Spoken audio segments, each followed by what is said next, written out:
Good morning प्यारे बच्चों, मैं साइकोलॉजी बाय आर के सर के यूट्यूब चैनल पर मैं आपका स्वागत वंदन अभिनंदन करता हूं। जैसा कि आप सब लोग जानते हैं कि मैं पढ़ाऊंगा आपको बाल विकास, और बाल विकास में हमने आपको जो है बाल विकास का इतिहास पढ़ाएं, बाल विकास की अवस्थाएं पढ़ाएं और बाल विकास के जो है सामाजिक अधिगम सिद्धांत, मनोवैज्ञानिक सिद्धांत, एरिक्सन का सिद्धांत, फ्रायड का सिद्धांत, ये सब सिद्धांत पढ़ा दिए हैं। उसी के क्रम में आज हम लोग पढ़ाएंगे बाल केंद्रित शिक्षा और प्रगतिशील शिक्षा। देखो, बाल केंद्रित शिक्षा और प्रगतिशील शिक्षा, देखो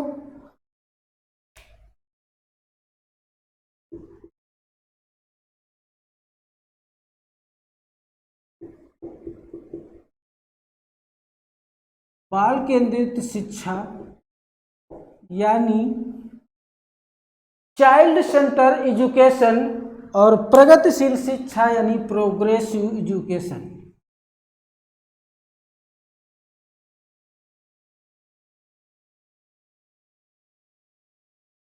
प्रगतिशील शिक्षा, देखो बाल केंद्रित शिक्षा की शुरुआत जो है कहाँ हुई, तो इसकी शुरुआत रूस में हुई है। रूस में हुई, और कब हुई, तो 1859 में इसकी शुरुआत हुई, जबकि प्रगतिशील शिक्षा की शुरुआत अमेरिका में हुई और इसकी भी शुरुआत 1859 में हुई। इन दोनों शिक्षाओं की शुरुआत किसने की, तो इन दोनों शिक्षाओं की शुरुआत एक मनोवैज्ञानिक जॉन डीवी हैं, मनोवैज्ञानिक John Dewey,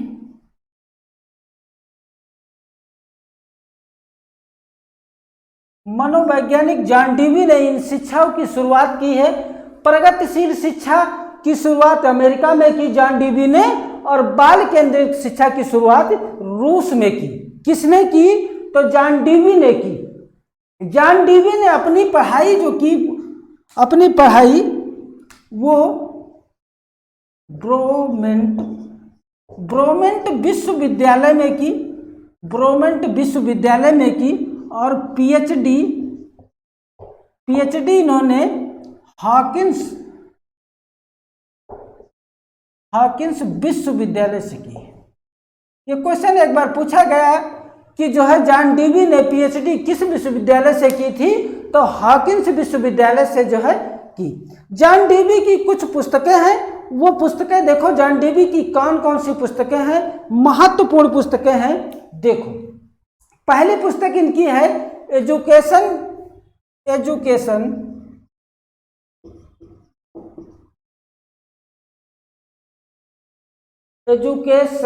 and society.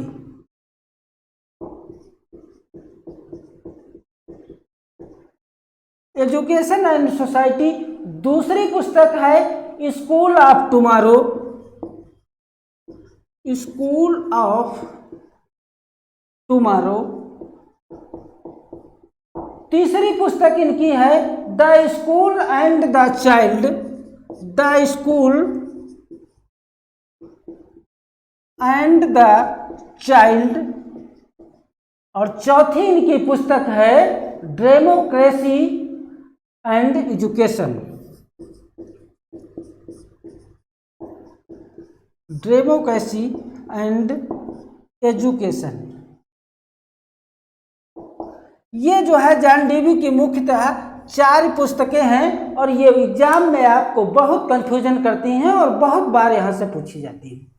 John Dewey ने कहा कि ऐसी शिक्षा व्यवस्था जिसमें बालक को केंद्र में रख करके प्रदान किया जाए तथा बालक की रुचि, क्षमता, योग्यता, आय को भी ध्यान में रखा जाए, उसे हम बाल केंद्रित शिक्षा या प्रगति शिक्षा के नाम से भी जानते हैं। प्राचीन समय में शिक्षा व्यवस्था जो होती थी वो अध्यापक केंद्रित होती थी। वहां पे बालक की ना तो आय को, ना तो रुचि को, ना तो योग्यता को ध्यान में नहीं रखा जाता था, जिससे शिक्षा व्यवस्था बोरिंग होती थी यानी नीरस होती थी।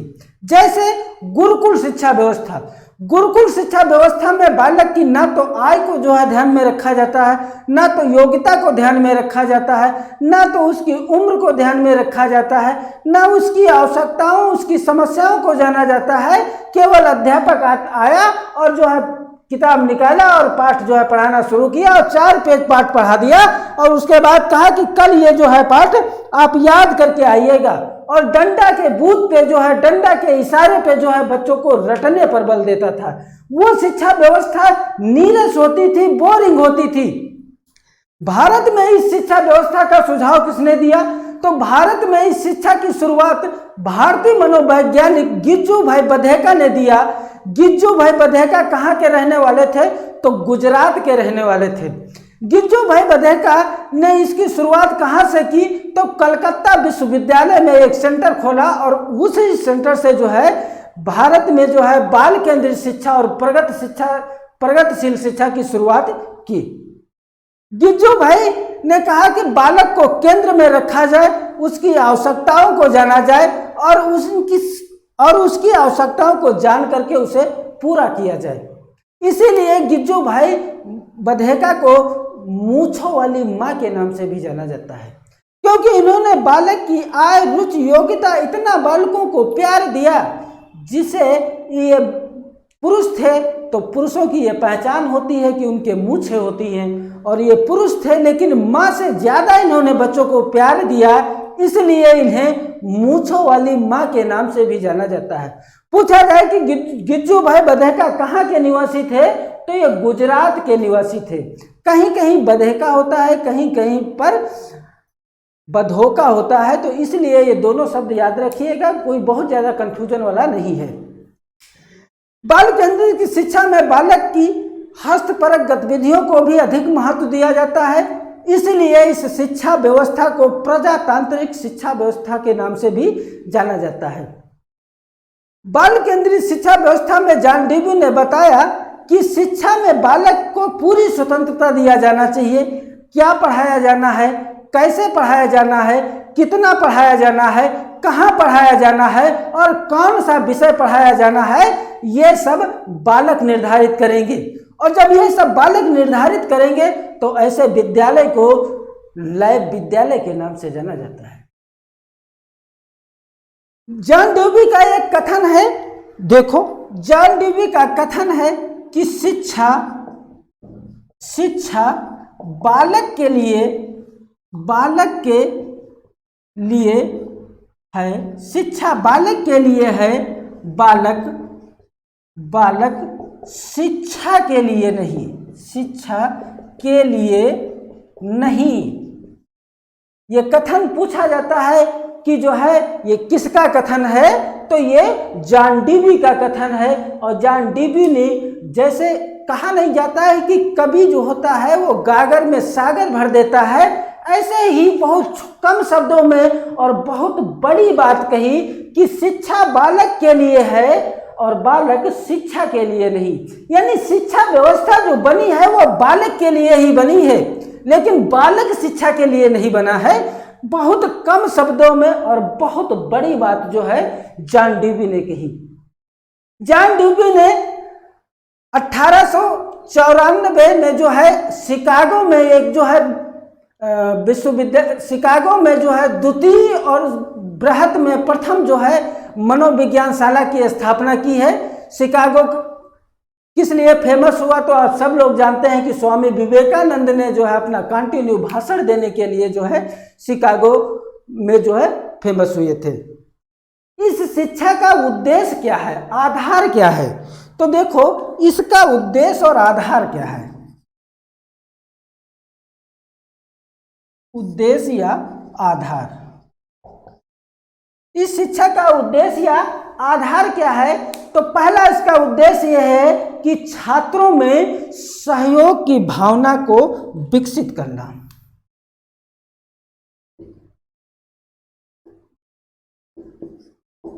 छात्रों में सहयोग की भावना विकसित करना।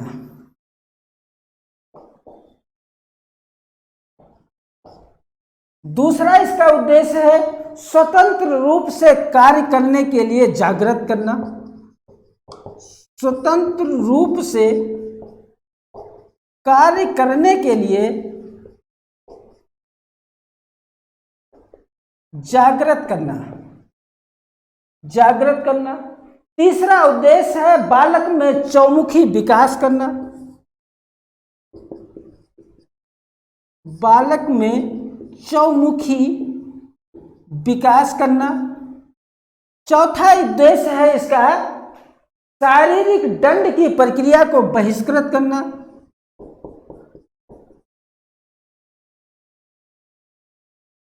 शारीरिक दंड की प्रक्रिया को, दंड की प्रक्रिया को बहिष्कृत करना, बहिष्कृत करना। अगला इसका उद्देश्य है बालक की शक्तियों का विकास करना, बालक की शक्तियों का विकास, बालक की शक्तियों का विकास। अगला उद्देश्य है बालक की रुचियों प्रयास को महत्व देना, बालक की रुचि तथा प्रयास, रुचि तथा प्रयास को महत्व देना। अगला उद्देश्य है ऐसा वातावरण निर्माण करना, ऐसा वातावरण का निर्माण करना जिससे प्रत्येक बालक में कोई अंतर ना हो, यानी बालक में कोई अंतर ना हो, अंतर ना हो। आठवां इसका उद्देश्य है प्रत्येक बालक को विकास का पर्याप्त अवसर देना, प्रत्येक बालक को विकास का पर्याप्त अवसर देना। अगला उद्देश्य है परियोजना विधि यानी प्रोजेक्ट प्रणाली से जो है शिक्षा प्रदान करना और खेल के द्वारा भी बालक का सर्वांगीण विकास करना। ये जो है जॉन डीवी यानी बाल केंद्रित शिक्षा और प्रगतिशील शिक्षा में हमने जो है क्या क्या विशेषताएं हैं, क्या उद्देश्य है, क्या आधार है, और ये जो है किसने जो है शुरुआत की, तो जॉन डीवी ने शुरुआत की। जॉन डीवी ने जो है प्रगतिशील शिक्षा की कहाँ शुरुआत की, तो अमेरिका में, जबकि बाल केंद्रित शिक्षा की शुरुआत रूस में की। जॉन डीवी की कौन कौन सी पुस्तकें हैं मैंने वो भी आपको बता दिया कि जॉन डीवी की कौन कौन सी पुस्तकें हैं। Education and society, school of tomorrow, the school and the child और डेमोक्रेसी एजुकेशन, ये 4 महत्वपूर्ण इनकी पुस्तकें हैं। जॉन डीवी ने अपनी पढ़ाई कहाँ की, तो जो है इन्होंने ब्रोमेंट विश्वविद्यालय में अपनी पढ़ाई की और पीएचडी जो है इन्होंने हॉकिंस विश्वविद्यालय से की। हॉकिंस विश्वविद्यालय कहाँ पड़ता है, तो ये लंदन में पड़ता है। ठीक, इसके बाद में हमने जो है एक इनका कथन है कि शिक्षा बालक के लिए बनी है और बालक शिक्षा के लिए नहीं। ये कथन जो है बहुत इंपॉर्टेंट है, आप लोग जो है इसको ध्यान में रखिएगा। ठीक, इसके क्या उद्देश्य है, क्या इसका आधार है, इसकी भी हमने चर्चा कर लिया है। और इसी के साथ में शिक्षा का स्वरूप हम लोग देखते हैं। शिक्षा का स्वरूप एक बार आप स्क्रीनशॉट ले लेते हैं, फिर जो हम शिक्षा का स्वरूप की बात करते हैं। चलिए, हो गया तो मैं रब करता हूं। देखिए,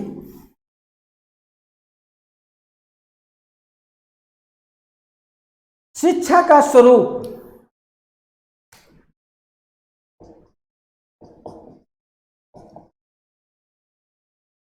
शिक्षा का स्वरूप, पहला स्वरूप यही है कि छात्रों में शिक्षक जो होता है वो छात्रों से मित्रवत व्यवहार करे। शिक्षक छात्रों से मित्रवत व्यवहार करे।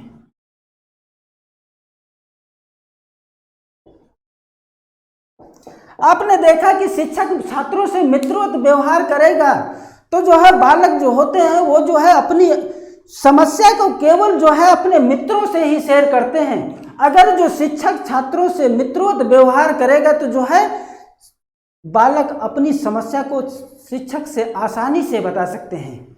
अगर जो शिक्षक मित्रोत व्यवहार नहीं करेगा तो वो डर के मारे नहीं बताएंगे कि गुरुजी कहीं जो है डंडा उठा करके मारने लगेंगे। इसलिए शिक्षक जो है छात्रों से हमेशा मित्रवत व्यवहार करें। दूसरा इसका जो है स्वरूप है कि बालक की रुचि, योग्यता, उम्र को ध्यान में रख करके पाठ्यक्रम का निर्माण किया जाए। रुचि, योग्यता,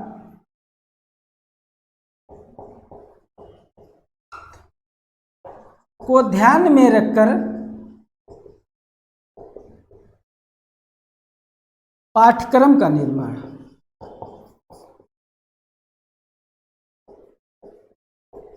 पाठ्यक्रम का निर्माण, पाठ्यक्रम जो हो बालकों का वो पूर्व ज्ञान पर आधारित हो।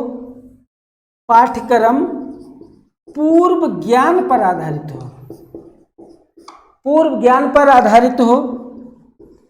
पाठ्यक्रम जीवन उपयोगी हो, पाठ्यक्रम जीवन उपयोगी हो, जीवन उपयोगी हो। पाठ्यक्रम लचीला तथा आनंददायक हो। पाठ्यक्रम लचीला तथा आनंददायक हो, यानी लचीला होगा तो आनंददायक हो। पाठ्यक्रम में ज्यादा से ज्यादा सरल भाषा व चित्रों का प्रयोग हो। सरल भाषा तथा चित्रों का प्रयोग। हो सकता है बालक जो है भाषा से ना सीख पाए, तो अगर जो उसको जो है आ से आम सिखाना है, एम से मैंगो सिखाना है, तो बालक में जो है भाषा भी सरल हो और चित्र भी हो, क्योंकि चित्रों के द्वारा जो है बालक आसानी से सीख जाते हैं। पाठ्यक्रम का जो निर्माण किया जाए वो घर परिवार पास पड़ोस से जोड़ करके निर्माण किया जाए और उसी के अकॉर्डिंग जो है छात्रों को पढ़ाया जाए। ये जो है हमने देखा कि शिक्षा में क्या इसका स्वरूप है। अगर जो पूछा जाए कि इसका महत्व क्या है, तो महत्व है ये शिक्षा व्यवस्था करके सीखने पर बल देती है, सामूहिक कार्य पर बल देती है, रटन व्यवस्था या रटन प्रणाली को समाप्त करती है, समस्या समाधान पर बल देती है, विषय वस्तु यानी कंटेंट पर जो है बल देती है, और गृह कार्य न देने पर भी ये व्यवस्था, शिक्षा व्यवस्था बल देती है। बच्चों को गृह कार्य देने पर यह शिक्षा व्यवस्था का जो है स्वरूप क्लियर नहीं हो पाता है। इन्होंने कहा कि बालक को गृह कार्य ना दिया जाए और उसको जो कार्य दिया जाए वो विद्यालय में ही करवाया जाए। इस शिक्षा व्यवस्था को प्रदान करने के लिए कुछ मनोवैज्ञानिकों ने विधियां बताई हैं। उन विधियों के आधार पर अगर जो शिक्षा व्यवस्था प्रदान किया जाए तो जो है ये बहुत इजी हो जाता है, बहुत आसान हो जाता है। वो विधियां कौन कौन सी हैं, पूछ लिया जाता है कि ये विधि किस शिक्षा व्यवस्था में है, वो विधि किस शिक्षा व्यवस्था में है। तो विधियां देखिए, पहली विधि इसकी है खेल विधि। छोटे छोटे बालक जो है खेल के ही द्वारा सीखते हैं। दूसरी विधि प्रश्नोत्तर विधि है, यानी प्रश्नोत्तर यानी शिक्षक जब प्रश्न करे तो छात्र उसका उत्तर दे, और जब छात्र प्रश्न करे तो शिक्षक उनके जो है प्रश्न का उत्तर दें। इसे प्रश्नोत्तर विधि कहते हैं। दूसरा है विश्लेषण विधि, यानी किसी चीज को विस्तार से बताना, विश्लेषण करके बताना, उसे विश्लेषण विधि कहते हैं। शैक्षिक पर्यटन विधि, यानी यदि बालकों को जो चिड़ियाघर दिखाने ले गए, किसी पार्क को ले गए या ताजमहल दिखाने ले गए, तो यह जो है लखनऊ में जैसे बहुत सारी जो है बालकों के लिए घूमने के लिए जगह है, पिक्चर देखने वाली व्यवस्था है। अगर जो उनको शैक्षिक परिवर्तन की दृष्टि से उनको जो है दिखाया जाएगा तो वो बालक देखेंगे और बेहतर सीखेंगे। अगली विधि है संश्लेषण विधि, यानी बहुत सारी चीजों को एक साथ में इकट्ठित करके जो है उनको एक साथ जोड़ करके प्रदान करना, उसे संश्लेषण विधि कहते हैं। आगमन विधि, आगमन विधि क्या होती है? आगमन विधि में बालक को पहले उदाहरण दिया जाता है और फिर नियम दिया जाता है। इसलिए बालकों को पहले हम उदाहरण के द्वारा बताएंगे, तब नियम बताएंगे तो वो बालक बेहतर सीख सकते हैं। अगली विधि है परियोजना विधि, यानी प्रोजेक्ट प्रणाली से भी बालकों को जो है पढ़ाया जाना चाहिए। अगली विधि है डाल्टन विधि और अगली विधि है किंडरगार्टन विधि। ये इतनी महत्वपूर्ण विधियां हैं और इस विधियों के द्वारा अगर जो बालकों को शिक्षा प्रदान किया जाए तो वो ज़्यादा अस्थायी होती है। इसलिए जो है हमेशा बालकों की आवश्यकताओं, रुचि और उनकी क्षमता के अनुसार बालकों को शिक्षा प्रदान किया जाए, उसे हम बाल केंद्रित शिक्षा या प्रगतिशील शिक्षा कहते हैं।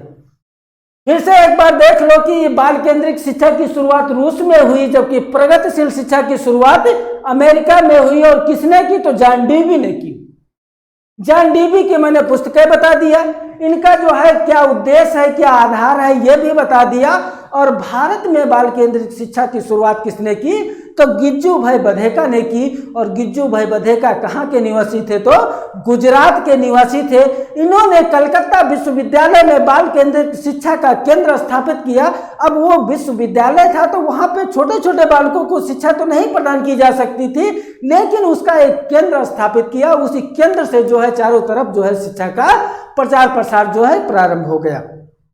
बाल केंद्रित शिक्षा को मूंछों वाली शिक्षा व्यवस्था में जो है इतनी सुविधाएं दी गई है, इतनी बालकों की जरूरतों को जो है पूरा करने का प्रयास किया गया है, इसीलिए गिज्जू भाई बधेका को मूंछों वाली मां के नाम से जाना जाता है।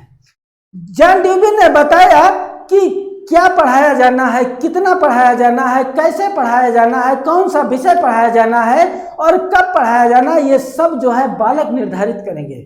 शिक्षक केवल पढ़ाएगा, निर्धारित सब बालक करेंगे। हो सकता है जाड़े का टाइम है, बालक जो है क्लास में ना पढ़ना चाहते हो, धूप में पढ़ना चाहते हो, या हो सकता है वो पढ़ते पढ़ते थक गए हो, उनका खेलने का मन हो, तो वो खेल के द्वारा उन्हें शिक्षा प्रदान किया जाए।